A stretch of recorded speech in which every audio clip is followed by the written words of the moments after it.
Un cratère gigantesque, l'endroit même où se trouvait Andriy. Cette ancienne base militaire ukrainienne est toute proche de la ligne de front. Les tirs d'artillerie résonnent. C'est ce qui a anéanti ces baraquements. Il y avait notre division et une division de tanks. Les tanks restaient là aussi.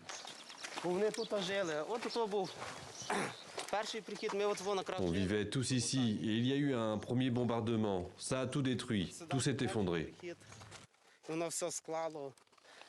Ici, une brigade de 86 hommes était chargée de surveiller le matériel militaire acheminé vers Sieverodonetsk, à une vingtaine de kilomètres.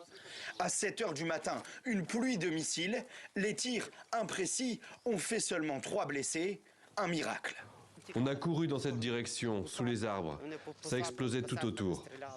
Siversk est à portée de canon. C'est le dernier village avant l'étau russe qui se referme autour des villes jumelles de Sieverodonetsk et Lysychansk. Une seule route est encore praticable. Toutes les autres sont aux mains des soldats de Moscou. C'est par là qu'on livre des médicaments. On rapatrie les blessés, on livre de l'eau, de la nourriture et des munitions.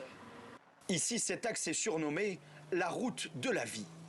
Regardez cette inscription, elle indique la direction de Lysychansk et de Severodonetsk, les villes où les combats sont les plus durs. Alors sur la ligne de front, cette route que vous voyez est la dernière qui relie les habitants au reste du Donbass. Une route un peu plus dangereuse à chaque passage. Alors les ravitaillements sont limités. Dans ce commerce, le dernier avant la ligne de front, les rayons sont presque vides. La situation est mauvaise. On n'a pas de pain et c'est un vrai problème. Les autorités locales distribuent de la nourriture 3 fois par semaine, mais ce sont des quantités infimes et les gens ont peur de manquer. Pourtant, qu'importe les pénuries, de nombreux habitants veulent rester à Siversk. C'est le cas de Serguy, une vie entière passée dans le village. L'avancée des soldats russes l'inquiète. Il choisit l'ironie. Ce sont des gens bien. Je veux leur dire merci. Grâce à eux, on reste là sans rien faire, à attendre l'aide humanitaire. Merci beaucoup. Je leur souhaite une bonne santé et de vite retourner en Sibérie.